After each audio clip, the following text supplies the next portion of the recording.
Isabelle Maréchal. Aussi pertinente que touchante. Beaucoup de commentaires sur ce sujet. On s'interroge comment réagir, comment riposter à Donald Trump. Est-ce qu'on peut couper les exportations d'électricité aux Américains? Est-ce qu'on peut jouer sur le fait que l'aluminium, nous, au Québec, en tout cas, ça m'apparaît quand même être une carte importante dans ce jeu économique qu'a décidé de jouer Donald Trump avec le Canada. Il y a Mike qui dit c'est trop peu, trop tard. Le Canada aurait dû se réveiller avant, diversifier ses opérations. Mike, j'ai envie de vous dire, soyez pas découragés. Il n'est jamais trop tard pour bien faire. Et d'ailleurs, on en discute avec Charles Bernard, qui est économiste principal pour la Corporation des associations de détaillants automobiles. Il est consultant en relations intergouvernementales aussi. Il a fait sa maîtrise, entre autres, sur les accords de libre-échange. Charles, merci d'être là. Beaucoup de choses. Vous êtes vraiment bien placé là, parce que vous êtes dans l'industrie de l'automobile. On sait que une voiture, c'est composé d'aluminium, donc il y a ça. Il y a aussi le fait qu'au niveau des accords de libre-échange, on a toujours plutôt eu un bon rapport avec les Américains. On a réussi à en faire un allié commercial important. Pierre-Olivier Pinault le disait avant la pause, au niveau de l'électricité, c'est quand même un partenaire. Bon, utiliser la méthode dure, vous en penseriez quoi? Je pense qu'il y a des risques à ça. Il faut avoir une approche qui est calculée. Je pense que ça a été bien mentionné. Comme vous l'avez dit, l'ADN économique nord-américaine, c'est l'intégration économique. Il ne faut pas oublier le Mexique aussi. Oui. Vous parliez de l'automobile, par exemple. Une automobile, si vous prenez des pièces, par exemple, dans le châssis, il y a des fois des pièces qui vont traverser les frontières, soit mexicaines ou canadiennes, plus de 20 fois. Donc, l'intégration, les mouvements de pièces, les mouvements de flux de biens qui participent à la construction de plus grands items ou objets, c'est l'ADN de l'économie nord-américaine depuis les 30 dernières années. Donc, est-ce que, avec un personnage comme le président américain, est-ce que d'avoir une approche agressive, c'est une fois pour tout se mettre à dos cet ADN-là puis d'aller dans un chemin qui est différent? Je pense qu'il faut faire preuve de prudence. Je pense vous trouvez ça imprudent d'utiliser le bâton? Vous voulez dire du côté américain vers nous? Du côté canadien là, vers Trump. Ça serait imprudent de réagir fortement? Je pense qu'il faut avoir une stratégie. Je pense que l'élément central derrière une stratégie, c'est de savoir qui va l'amener. Ça, on a encore un gros point d'interrogation à ce niveau-là. Ouais. Donc, il y a un manque de préparation à savoir que les élections américaines, c'est pas comme les élections au Canada. On sait quand ils vont arriver. Vrai. Donc, on peut prévoir. On sait pas qui va gagner, mais on est capable d'établir le courant politique dans ce pays-là. Et donc, il y avait la bisbille politique qui fait longtemps qu'on a identifié au Canada. Donc, il y a eu un manque aussi Donc, par exemple, hier, qu'on a vu les premiers ministres ensemble des provinces, j'ai trouvé ça intéressant parce que ça montre la collaboration. Sauf l'Alberta.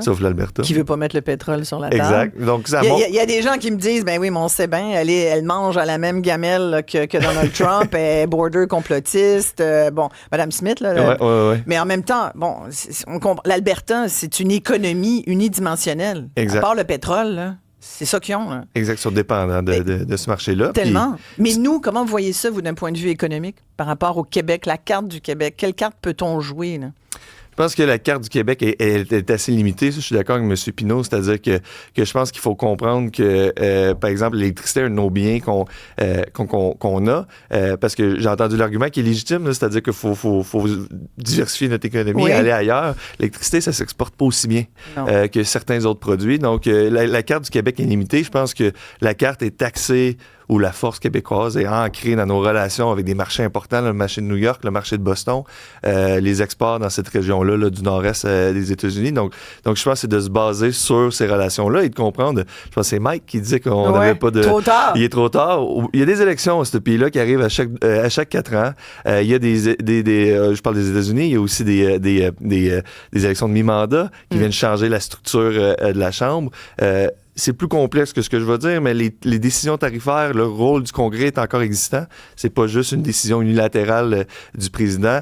Il y a eu des changements en 1970 qui ont permis d'avoir un peu plus de pouvoir présidentiel au niveau des tarifs, mais juste pour comprendre que si on fait une décision et qu'il y a des tarifs des deux côtés qui s'installent et qu'il va y avoir de la décroissance au Canada, il va y avoir un impact économique négatif sur les Américains, plus au niveau de l'inflation. Donc, les biens qui vont venir, qui sont essentiels à la création de leur propre bien, le prix augmente, donc le prix final du bien va augmenter. Fait que je pense que la véritable approche, c'est effectivement de dire aux Américains, au peuple américain, regardez, acceptez pas n'importe quoi de Donald Trump parce que vous allez en payer le prix, vous aussi. Là. Exactement. C'est pas unilatéral. Vous avez d'ailleurs, comme économiste, fait des projections sur, par exemple, l'imposition de... Parce qu'on parle de 25 % mais il y en a qui disent, bon, ça commence à dire peut-être que ça sera pas 25 d'un coup. Peut-être qu'il va négocier selon... Tu sais, peut-être que Mme Smith, il y en a qui disent, elle a-tu comme un deal à part? Sais-tu négocier un 5, un 10 ou c'est-tu variable? Ça va-tu être comme on parle de la grenouille dans l'eau bouillante. On va mettre le feu petit à petit, on le sentira pas trop. Vous avez fait des projections,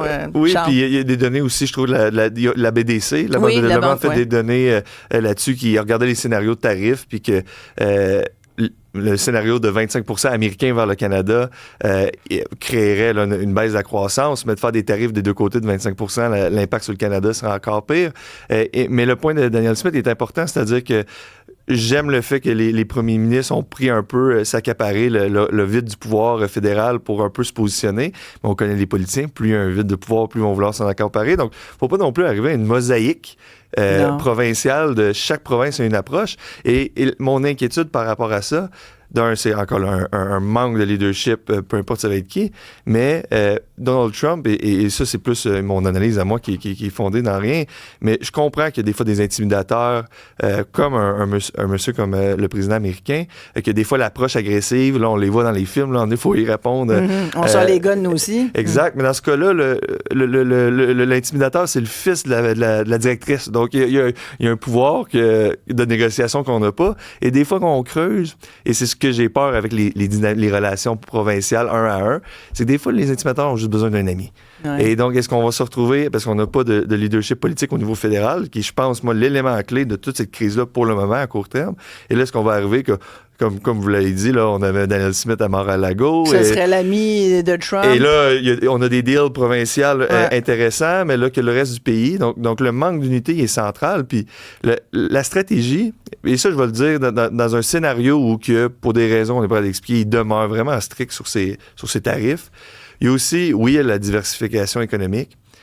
Mais au Canada en tant que tel, il faut avoir une stratégie.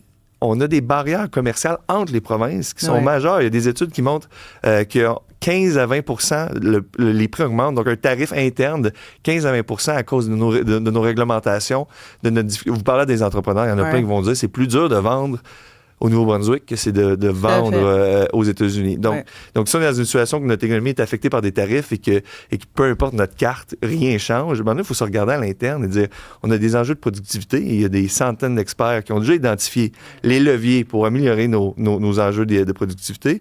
Il y a des enjeux réglementaires qui nous empêchent de faire des avancements en termes de productivité économique et de croissance.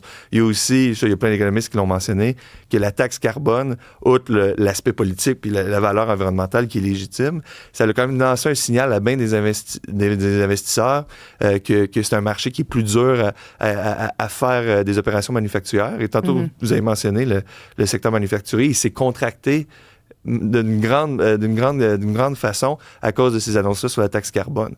Donc, je comprends. Pierre Poilievre a l'intention, enfin, il paraît qu'il aurait l'intention de l'enlever, cette taxe carbone. Il n'a jamais été pour.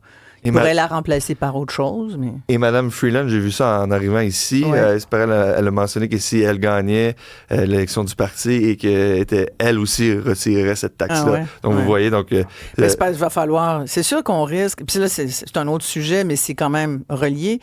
C'est sûr que l'environnement, dans les grandes périodes de crise économique, puis là, je pense qu'on en est dans une, l'environnement passe dans la trappe, là. Ouais, il passe dans le tordeur. Quand on parle de croissance... M. Pinault a beau nous ressortir son train. Puis ça. Je travaille pour l'automobile, moi. Oui, alors c'est ça. Mais justement, Charles Bernard, vous êtes économiste principal pour la Corporation des associations de détaillants automobiles. L'industrie automobile regarde ça et est inquiète, là. Est inquiète pour différentes raisons. Il y a, si on isole l'Ontario, beaucoup de manufactures, d'opérations intégrées. Il y a des pièces on a une capacité au Canada de produire. Donc, encore là, les chaînes d'approvisionnement sont structurées autour des trois pays. Donc, il y a une inquiétude de ça. Trump a mentionné il y a quelques fois, il a le droit de le faire, il a dit, selon moi, les véhicules devraient être faits juste aux États-Unis. Il faut mentionner que la dernière fois qu'on a négocié l'accord de libre-échange, Trump avait mentionné des choses différentes. Ça s'est jamais articulé dans la minutie des accords de libre-échange. Donc, faut comprendre qu'il y a le discours politique, il y a la parure et il y a les accords commerciaux, c'est des experts extrêmement adaptés. Mais il y a aussi l'aspect pour les concessionnaires qui est majeur. Donc, si on a un non-alignement avec les Américains, que ce soit politique, mais aussi commercial, ben on risque d'avoir, pour le consommateur des concessionnaires, des situations où il y a moins d'inventaire. On n'est pas capable d'avoir les véhicules nécessaires et on se retrouve dans une situation qui est similaire à il y a 2 ans où il n'y a pas d'inventaire, où les prix ont augmenté. Et rajouter à ça la couche de, par exemple, si un gouvernement Poilievre arrive, un retrait des mandats pour les véhicules électriques, ça, c'est sûr que ça va partir sous l'administration américaine et que le Québec, parce que là, tout d'un coup, on a un clivage politique, même environnemental, décide, non, on va les garder, les mandats. Ouais. Là, on rajoute une couche d'isolation. Donc, je pense que pour une industrie, et je dirais aussi, là, c'est important de le comprendre, les manufacturiers ne regardent pas le Canada comme un gros marché.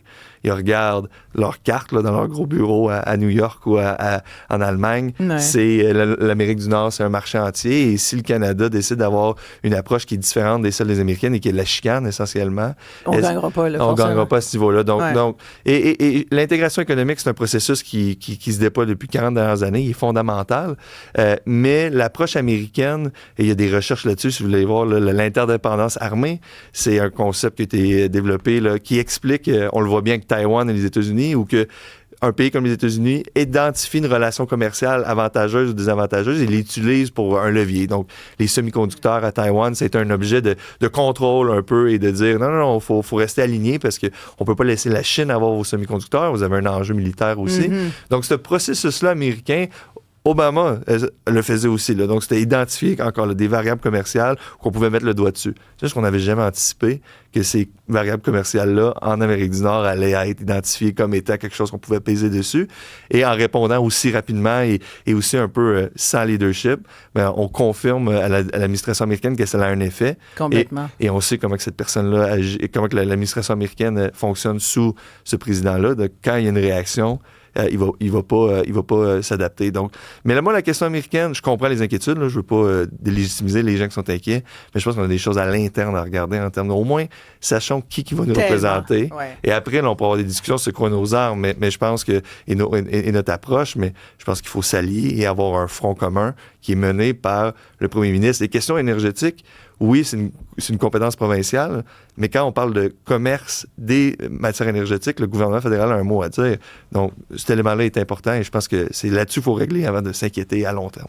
Charles, merci beaucoup. Charles Bernard, qui est économiste principal pour la Corporation des associations de détaillants automobiles, consultant en relations gouvernementales. On s'arrête ici, restez à l'écoute parce que tout de suite après la pause, on va vous parler d'une histoire crève-cœur.